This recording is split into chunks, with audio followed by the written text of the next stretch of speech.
Dear students, this is Praveen Kumar Agarwal from Management Department.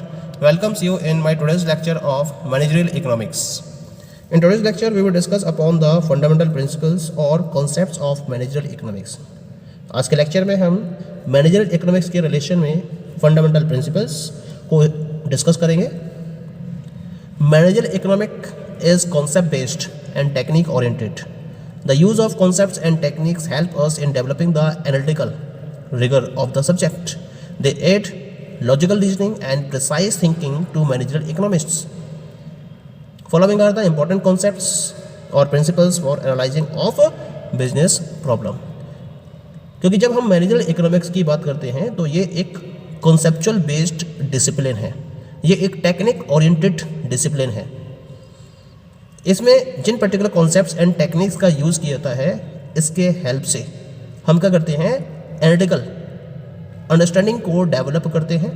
और इस analytical understanding के basis पर जो मैनेजरियल इकोनॉमिस्ट हैं वो रीजनिंग और प्रिसाइज थिंकिंग को डेवलप करते हैं. एक लॉजिकल रीजनिंग को डेवलप किया जाता है और इस लॉजिकल रीजनिंग और प्रिसाइज थिंकिंग के बेसिस पर बिजनेस के रिलेशन में डिफरेंट टाइप की प्रॉब्लम्स को सॉल्व किया जाता है.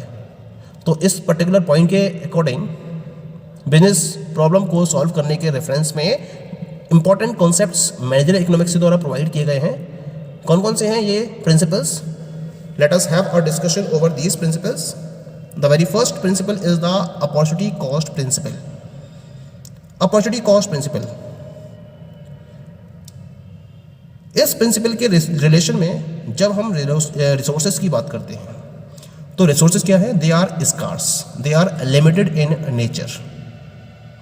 और रिसोर्सेज की लिमिटेशन होने की वजह से हम सारी की सारी कमोडिटीज़ को प्रोड्यूस नहीं कर सकते जिन्हें हम प्रोड्यूस करना चाहते हैं. और इसी वजह से हम जब किसी एक कमोडिटी के प्रोडक्शन को सेलेक्ट करते हैं तो हमें क्या करना पड़ता है, दूसरी कमोडिटी के प्रोडक्शन को भूल जाना होता है. तो एक कमोडिटी का प्रोडक्शन तभी पॉसिबल है जब हम दूसरी कमोडिटी के प्रोडक्शन को फॉलो ना करें. यानी कि अगर हम कुछ ऑब्टेन करना चाहते हैं, to get something, it is costing us the opportunity to produce the another commodity. यानी कि अगर हम एक कमोडिटी को प्रोड्यूस करते हैं तो उसके बदले में हमें अनदर कमोडिटी के प्रोडक्शन को अवॉइड करना होता है. यानी कि उसकी जो कॉस्टिंग है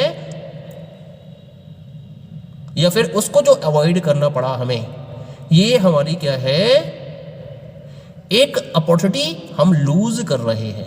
क्योंकि एक कमोडिटी को प्रोड्यूस करना है तो दूसरी कमोडिटी को गिव अप करना पड़ेगा, और उसको गिव अप करने की वजह से एक अपॉर्चुनिटी हमारी तरफ से लूज की जा रही है दूसरी कमोडिटी को प्रोड्यूस करने के रेफरेंस में. तो उस ऑल्टरनेटिव की बात करते हैं जिसको हमें इग्नोर करना पड़ा या जिसे हमें फॉरगॉन करना पड़ा. इसे हम अपॉर्चुनिटी कॉस्ट का नाम देते हैं.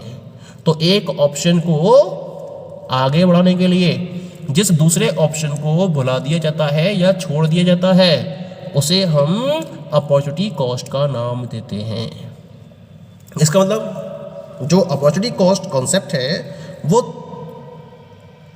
इंपॉर्टेंट पॉइंट्स पर डिपेंडेंट है. क्या क्या है इसके रिलेशन में important points? The first one is the calculation of opportunity cost involves a measurement of sacrifice. यानी कि जब हम अपॉर्चुनिटी कॉस्ट के कैलकुलेशन की बात करते हैं तो इसको कैलकुलेट करने के लिए सैक्रिफाइस को मेजर किया जाता है. तो जो सैक्रिफाइस फॉलो किया जाता है उस सैक्रिफाइस के मेजरमेंट को हम अपॉर्चुनिटी कॉस्ट का नाम देते हैं. That is first point. The next point is sacrifice may be monetary और रियल. या तो सैक्रिफाइस मॉनेटरी होगा या फिर सैक्रिफाइस रियल भी हो सकता है. या तो मनी टर्म्स में होगा या फिर ये रियल टर्म्स में होगा. ठीक है, जैसे मान लीजिए कंपनी ने एक प्रोजेक्ट को स्टार्ट किया जिसकी कॉस्ट थी 3 लाख रुपए, एक दूसरा प्रोजेक्ट था जिसकी कॉस्ट थी 2.5 लाख रुपए. तो एक प्रोजेक्ट को स्टार्ट करने के लिए उसने दूसरे प्रोजेक्ट को गिव अप कर दिया.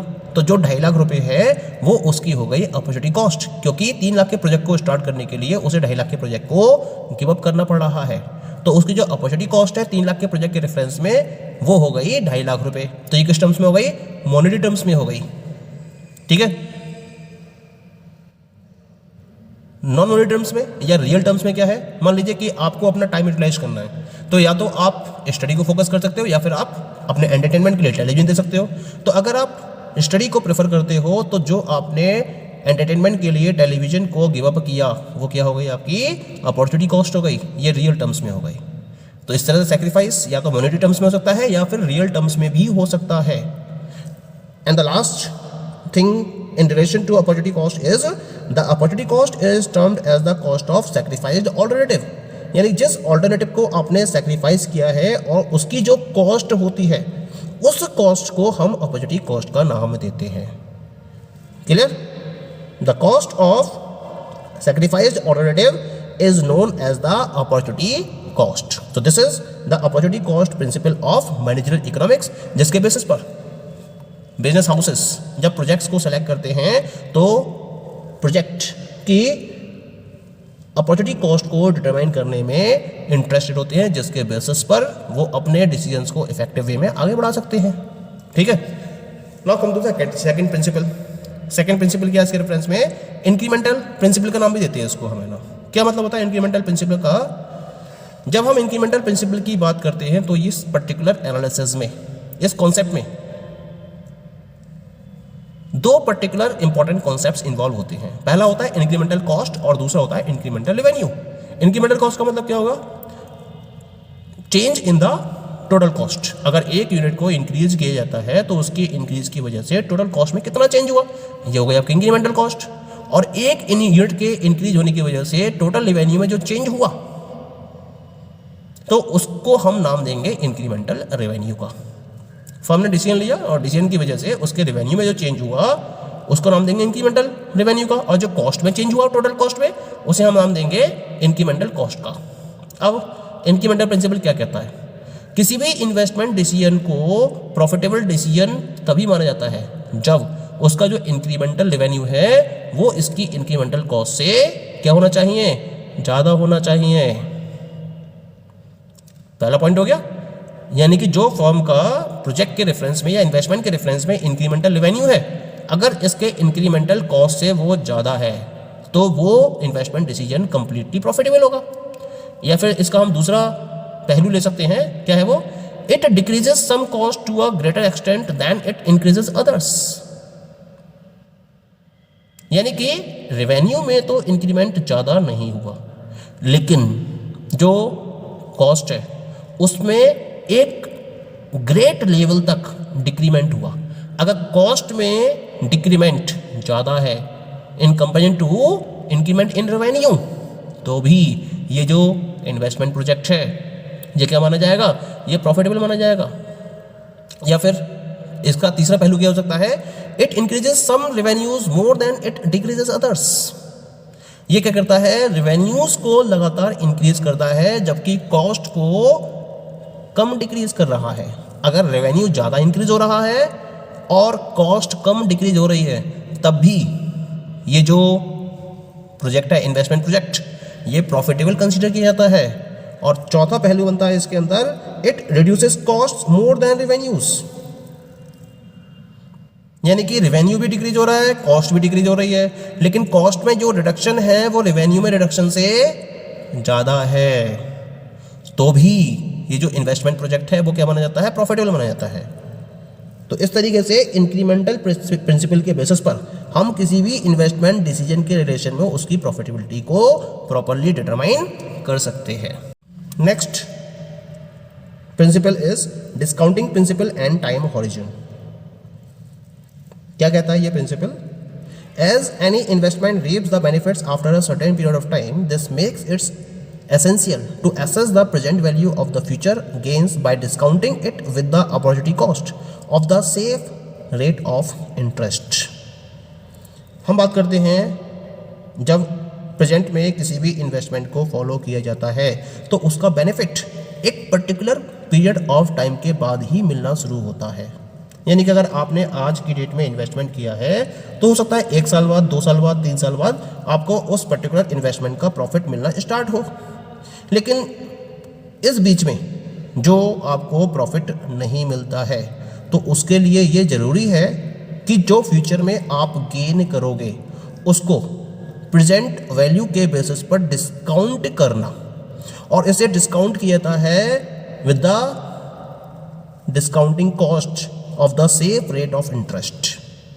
एक अपॉर्चुनिटी कॉस्ट को रिप्रेजेंट करते हुए सेफ रेट ऑफ इंटरेस्ट के बेसिस पर हम क्या करते हैं, फ्यूचर गेन्स को प्रेजेंट के बेसिस पर डिस्काउंट करते हैं।